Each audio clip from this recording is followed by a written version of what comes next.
Hello everyone. Today I want to talk about a project of mine. It's called Any Miniatures or Any Minis for short. Basically what it is it's a tabletop battle war game that you can play with miniatures from any brand, any type of miniature battle game. You can take the miniatures from your favorite game and inject them into this game if you follow the class selection and various other features of this board game I'm working on. It's entirely customizable as well. You can basically, if you don't like one of the rules, you can make minor adjustments, or if you don't like certain stats of classes, it's really easy to customize. So in this video, I'm going to go over a little bit of the details in the core rulebook. The core rulebook is currently available as an ebook on Amazon. It's free through Amazon Unlimited, and when the sale ends, it's only going to be $1. So it's not like I'm trying to sell a D&D book for a ridiculous amount of money. No, it's nothing like that. It's just a little project of mine that I'm just kind of proud of and working on really hard over the course of I would say months, over a year maybe, that I've actually been working on it. And I'm working on an updated edition of it that'll have more features, gameplay elements, various ways to play. One of the things that the updated version should have when it's finished is a kind of generic AI system for playing solo. Um, that's something I'll go into at a later time, but for now, in this video, I want to talk about a few of the core rules, how you can use miniatures from literally any game you want, and we'll talk about tile spaces, terrain objects, yada yada yada, all that good stuff. So I'm going to pause for just a minute, and I'll be right back in just a second. So in the core rulebook, the game is stated to be for 2 or more players. So basically, the current edition of it doesn't really have a whole lot of the solo rules in it right now. It's made for 2 or more players. You can actually play with as many players as you want, actually. But until I release the updated edition, which is in the works, it's not ready. It's not ready for release. I can explain that later, but there's a lot going into the updated stuff. But for now, it's for 2 or more players, and I'm going to just kind of explain how some of it works.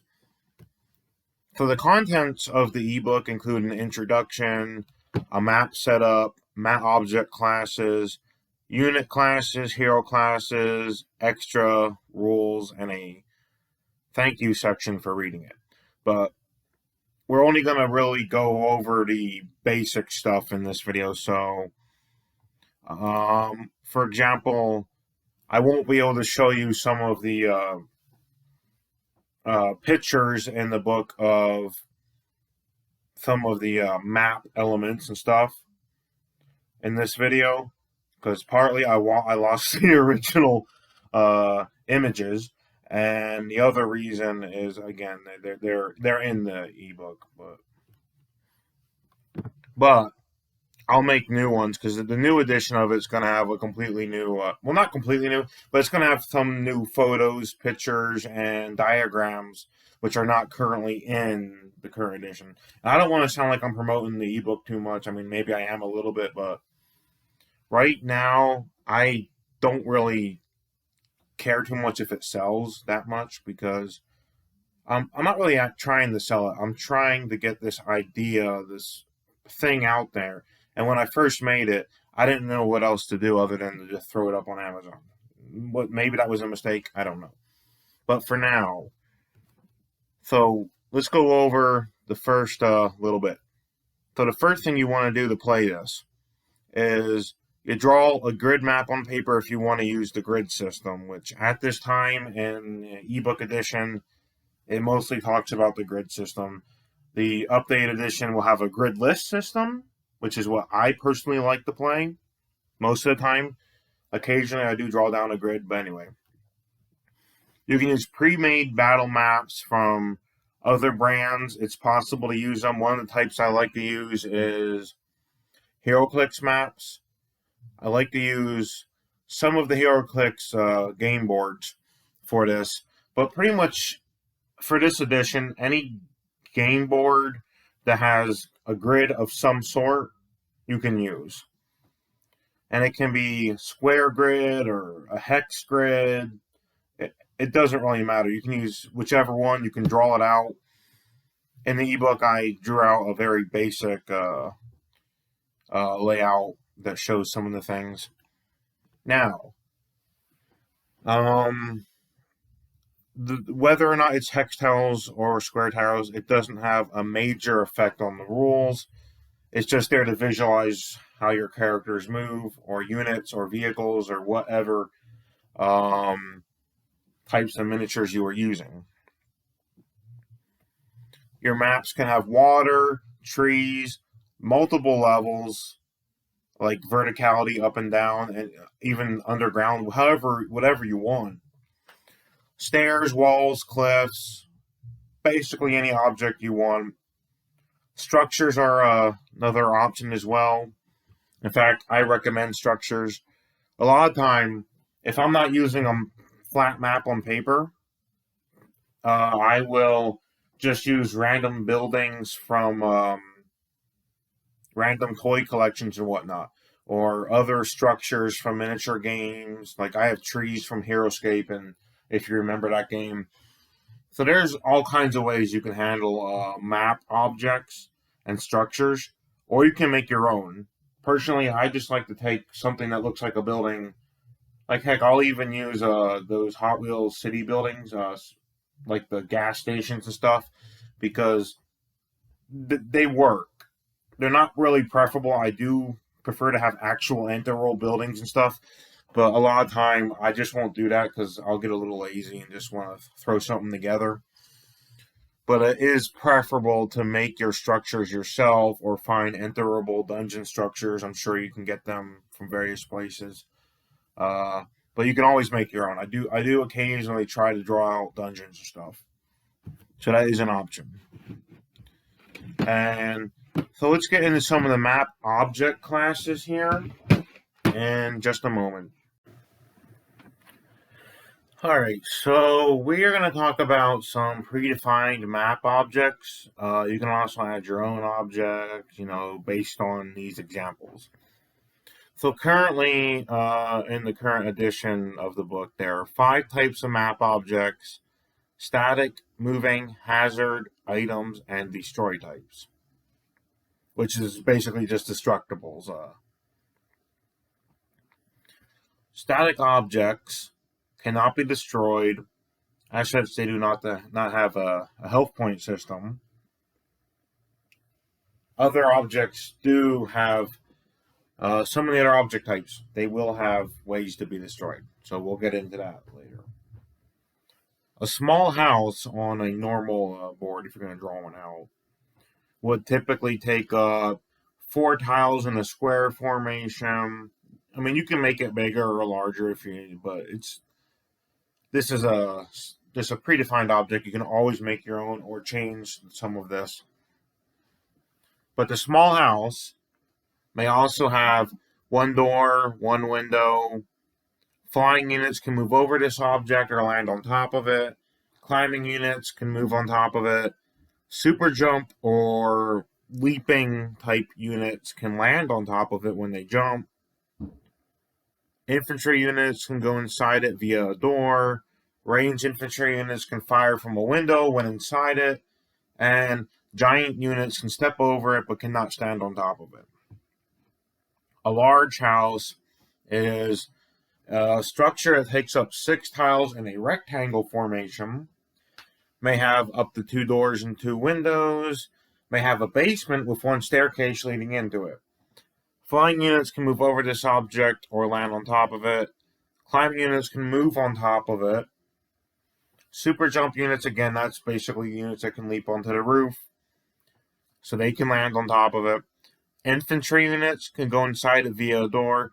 Ranged infantry units can fire from the windows when inside it. So that's something like infantry units going in through doors and range units shooting from inside. That's something that most houses can do. Most of the houses in the game can do.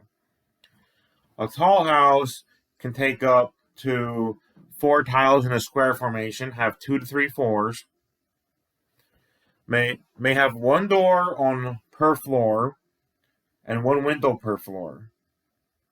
Must have a staircase, obviously, per floor, so you can get to each floor. You could also have a staircase going to the roof if you'd like.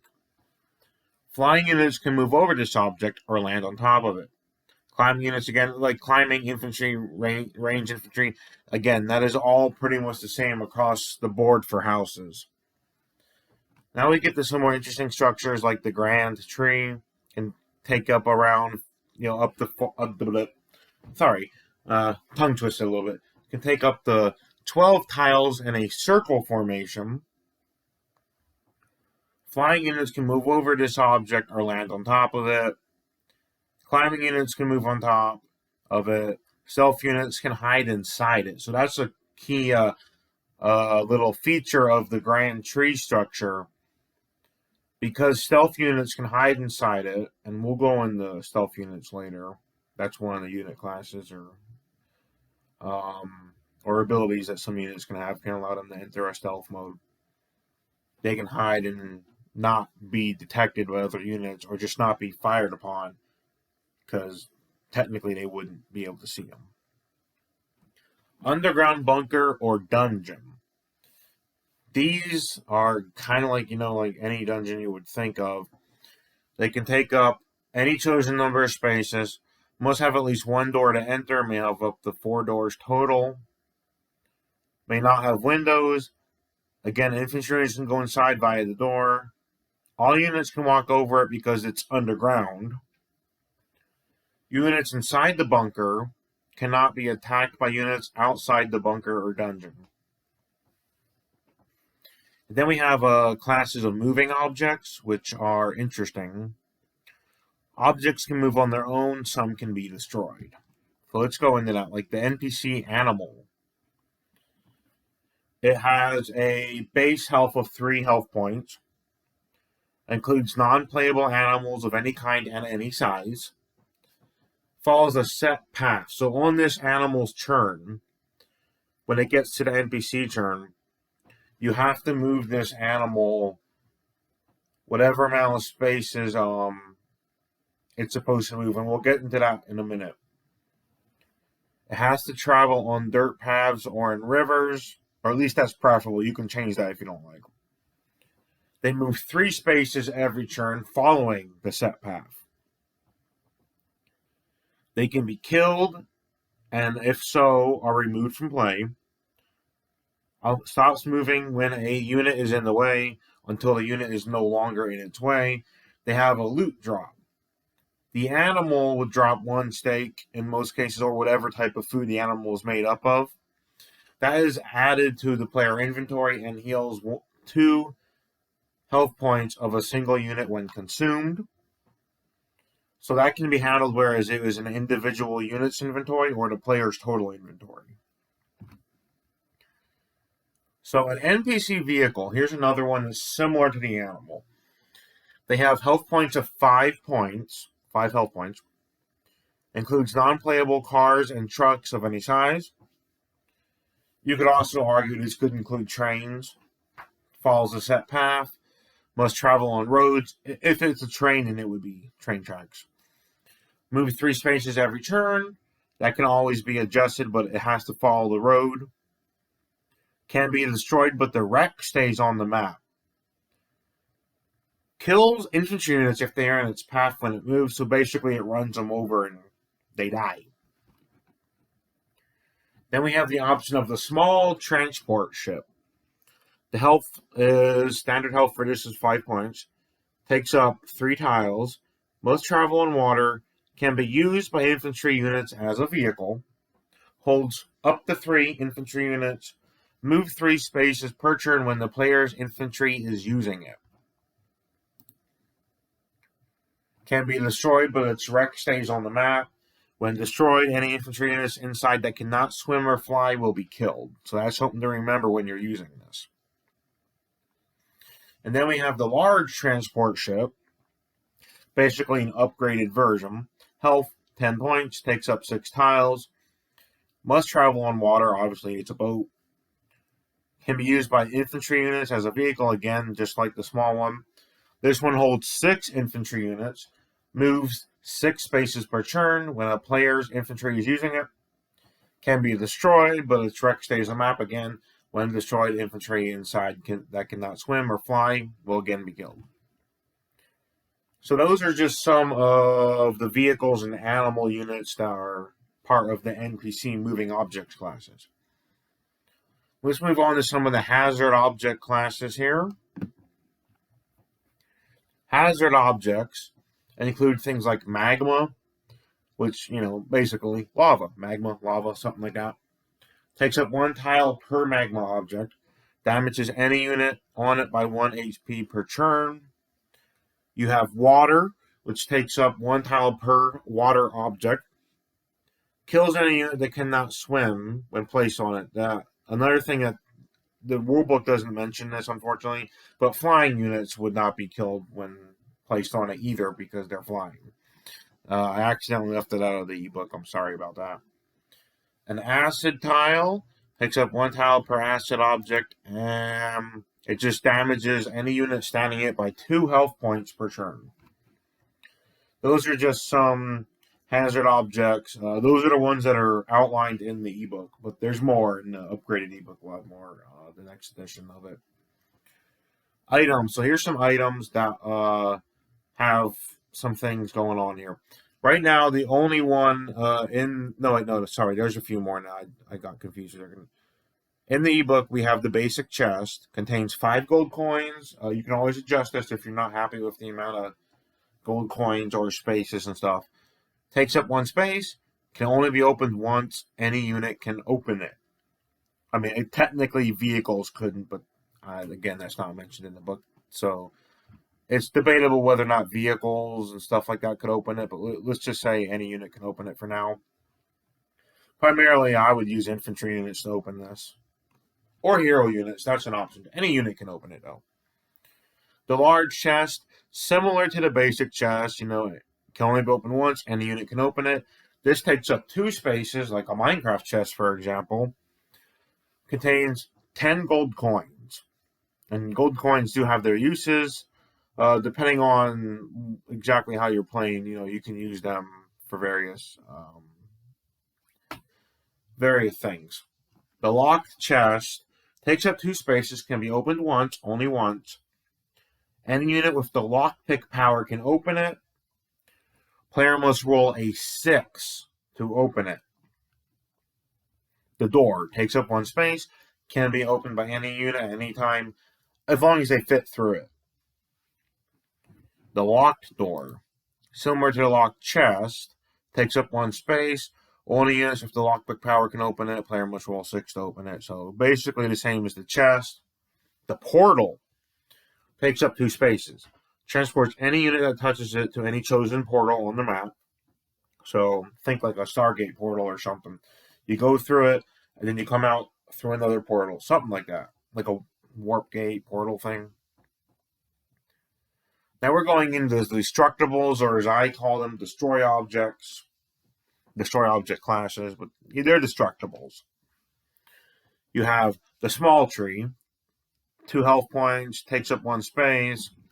When destroyed is removed from play, stealth units can hide inside it. Again, it's a tree. Blocks unit movement regardless of unit class or powers, aside from the stealth units, of course. The ruined wall, health, 4 points, takes up 3 spaces. You could also make the wall larger if you wanted to. When destroyed is removed from play, and again, blocks the movement of any unit, regardless of class or powers. Although you could also argue that flying units could go over top of it. So you can always add that little rule in there. Then we have the ruined house. Health, 10 points, takes up 4 spaces. When destroyed, removed from play. That has a health of 10 points. Blocks unit movement, again, regardless of unit class or powers. You could also, again, argue that flying units should go over if you wanted to. Now, let's go into the really fun stuff, the unit classes. This is the best part, in my opinion. This is the part I like. Infantry include things like footmen, knights, bandits, melee fighters, Vikings, other managers. You would also say like War 2 soldiers or something. By default, the default stats, they can take 1 hit, they can deal 1 damage, they have a defense of 1, so they're able to block. The defense could also maybe be lowered or increased. It's kind of up to you. They have a movement of 3 spaces, a range of 1 space. Again, unless we're talking about something that can shoot, but we'll get into that later. Powers. Some infantry units may be allowed to swim if the player gives the swim ability to them before the game starts, and obviously that has to be agreed upon by all players. Range infantry includes archers, riflemen, snipers, axe throwers, and other miniatures. You can use any miniature for any class, although it is preferable to choose something that fits the theme of the class, right? These have 1 hit point, 1 attack, 1 defense, movement 3 spaces, range of fixed spaces, so they can shoot from a distance. You could also say if they're a sniper, they could shoot even farther. So that's up to who's ever playing the game at the given time. Powers. Some range infantry units may be allowed to swim, again, just like regular infantry. And then we can move on to healers. Healers includes mages, wizards, witches, combat medics, and other miniatures, again, of your choice. Now, again, we're dealing with the lower class units, the weaker ones. Again, you can also increase them, make them stronger if you like. We're also doing with, 1 HP, 1 attack, 1 defense, because, the basic units, they're supposed to go down fast. You're building an army. Movement. 3 spaces, again, a range of 3 spaces. In most cases, you could adjust that if it doesn't feel like it should be able to shoot that far. Your powers for these units. Heals 1 health point of a chosen unit next to this unit once per turn. Cannot heal self, because that'd be a bit overpowered. Revive. Brings back 1 unit from the dead 1 unit from the dead next to this unit once per game, so they can revive 1 dead unit once per game. Flying includes stuff like dragons, griffins, bats, and any miniatures with wings. Again, HP. The HP by default for most units is 1. For most units, it's attack and defense, but this is all customizable. You can increase that if you do wish. These have a movement of 4 spaces and a range of 2 spaces. Again, in most cases, this won't apply to everything all the time.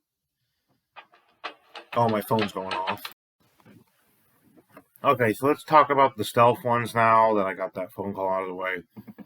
This includes stuff like rogue, thief, covert operative, spies, secret agents, and anything else of your choice.